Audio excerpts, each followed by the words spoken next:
नमस्कार। सनातन धर्म की जय हो, भारत माता की जय हो।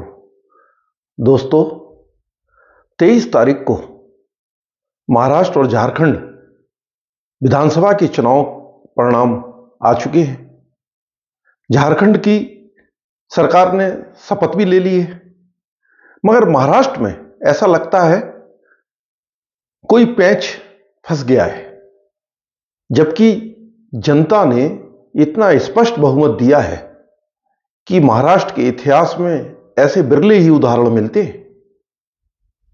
इसके बावजूद महायुति गठबंधन में इस तरह का पैंच फंसना, जबकि कितने अच्छी तरह से इस चुनाव को उन्होंने लड़ा है गठबंधन बनाकर, और उसके बावजूद अगर मुख्यमंत्री को लेके या मंत्री पदों को लेके ऐसी खींचतान हो रही है तो संदेश तो कम से कम जनता में अच्छा नहीं जा रहा।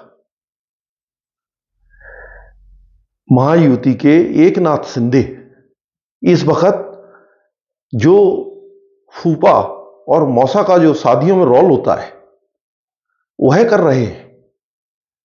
महायुति की जो आज बैठक होनी थी महाराष्ट्र में, उसकी जगह वे सतारा चले गए। वे इस तरह से चले गए हैं जैसे फूफा और मौसा के रूठ जाने के बाद शादी कहीं टलती है क्या। राजनीति संभावनाओं का खेल जरूर है, मगर राजनेता को अपनी स्थिति का भी भान होना चाहिए। वे 2.5 साल किसकी कृपा से मुख्यमंत्री बने, उन्हें इस बात का एहसास होना चाहिए।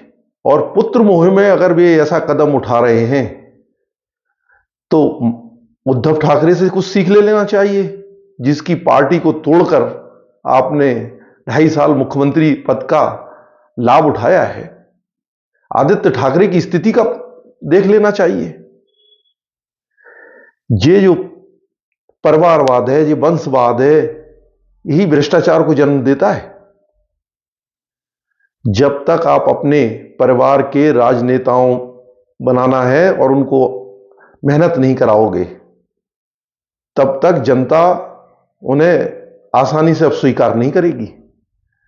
जिस देश की जनता के पास हर सेकंड खबर पहुंचती है ये आप क्या कर रहे हैं, और आपकी जो राजनीतिक छवि है ना, उसके ऊपर जनता चुप जरूर रहती है, मगर अपने मन में एक उसकी जो फिल्म है ना बना लेती है और जरूरत पड़ने पर उसको दिखा देती है।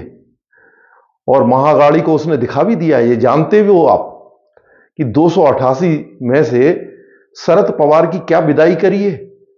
10 सीट केवल एनसीपी शरद पवार को, और जो कांग्रेस पार्टी इतनी बड़ी बड़ी डींगे हाँक रही थी उसको केवल 16 सीट 288 में से। और उद्धव शिवसेना उद्धव गुट 20 सीट है, टोटल 46 सीट है। आप देख रहे हो ना इन परिवारवादी भ्रष्टाचारियों का जनता ने क्या किया है। आप भी उसी कतार में खड़े होना चाहते हैं क्या? जब जनता ने आपको इतना स्पष्ट बहुमत दिया है तो आपको झुककर स्वीकार करना होगा। बीजेपी को 132 सीट दी हैं, मुख्यमंत्री तो उन्हीं का होना चाहिए। शिवसेना जो एकनाथ शिंदे गुट है उसको 57 है। वे कुछ मंत्री पदों की सौदेबाजी कर रहे हैं, ये हो भी सकता है, मगर इतना ही होना चाहिए कि जनता में उसका संदेश गलत ना जाए। और अजीत पवार जो एक मजे हुए खिलाड़ी हैं महाराष्ट्र की राजनीति के, वे कहीं इसका लाभ ना उठा लें।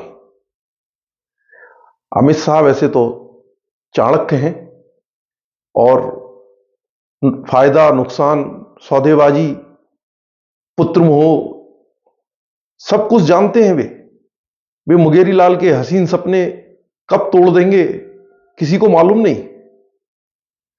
जब आपने उनके साथ मिलकर चुनाव लड़ा ही है तो कुछ बातों को स्वीकार भी कर लेना चाहिए। पुत्र मोह से एक दूर हटकर भी राजनीति होती है। और आप तो बहुत जल्दी अपने पुत्र के मुंह में आ गए। अभी आप 2.5 साल की तो राजनीति है आपकी, वो भी दूसरे की कृपा से, बीजेपी की कृपा से। अब पोर्टफोलियो डिस्ट्रीब्यूशन में अगर थोड़ी बहुत ऊपर नीच होती है तो उसे स्वीकार करना चाहिए। आपके जोड़ तोड़ करने से कुछ भी नहीं होगा, क्योंकि जोड़ तोड़ का माहिर जो है ना, चाणक्य जो है ना, उसी ने तो तुमको मुख्यमंत्री की कुर्सी पर बैठाला था। और अब जे उल्टे सीधे जो नैरेटिव सेट करके अगर आप सतारा चले गए हो फूफा बनकर, तो जल्दी वापस आ जाओ। जनता के लिए अच्छा होगा, राज्य के लिए अच्छा होगा, देश में एक स्वस्थ राजनीति का संदेश जाएगा। इतना बड़ा स्पष्ट बहुमत मिला है जनता का, जनता ने तो जरा भी भ्रम नहीं रखा। और जिन्होंने जनता को भ्रमित करने की कोशिश की थी, उनका भ्रम भी जनता ने कैसे तोड़ा है वो भी आपने देख लिया है। शरद पवार को 84 साल की उम्र में जो विदाई दी है, जो फेयरवेल दी है महाराष्ट्र की जनता ने, शरद पवार इसको भूल नहीं सकते। उनके परिवार के लोगों को भी संदेश दिया है जनता ने, उद्धव ठाकरे को भी संदेश दे दिया है, और राहुल गांधी को तो वो संदेश दिया है जे अपने आप को सोचने लगे थे कि बस हम तो हवा के घोड़े पर सवार हो चुके हैं। तो अब वह समय बीत गया है। भारत की जनता बहुत समझदार हो गई है। राज्य के हित को, राज्य के विकास को और देश के साथ क्या हो रहा है इसको समझने लगी है। जो वंशवाद, परिवारवाद, भ्रष्टाचार की राजनीति से राष्ट्र को, राज्य को नुकसान करते हैं, उसकी छवि को नुकसान करते हैं।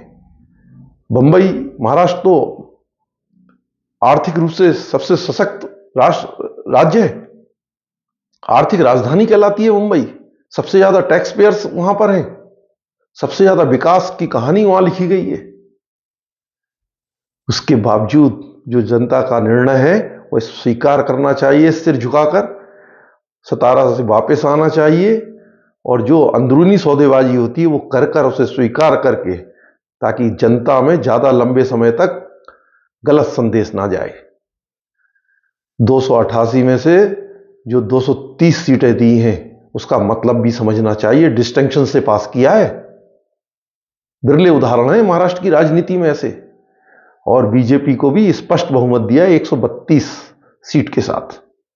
केवल 13 सीटें कम है उसकी, अगर वो अपने उम्मीदवार ज्यादा खड़ा कर देती तो वो भी उसको बहुमत प्राप्त हो सकता था। तो संदेश तो यही है कि स्वस्थ राजनीति दिखाएं, स्वस्थ विचार दिखाएं, जनता को भ्रमित ना करें। जनता सब समझती है। इतना अच्छा बहुमत का मिला है, आपको अच्छा काम करके दिखाना चाहिए, ताकि आगे जनता आपको आशीर्वाद दे। आप जिस सपनों को, मगेरीलाल के सपने को जो हसीन करना चाहते हैं, वो अच्छे काम के करके दिखाइए। उनके जो जनता के काम है उनको करके दिखाइए, इससे आपका भला होगा, ना कि मौसा फूफा बन के रूठ कर सतारा चले जाने से। धन्यवाद साथियों। आपको ये विचार कैसे लगे अपने कमेंट्स बॉक्स में जरूर बताएं। धन्यवाद।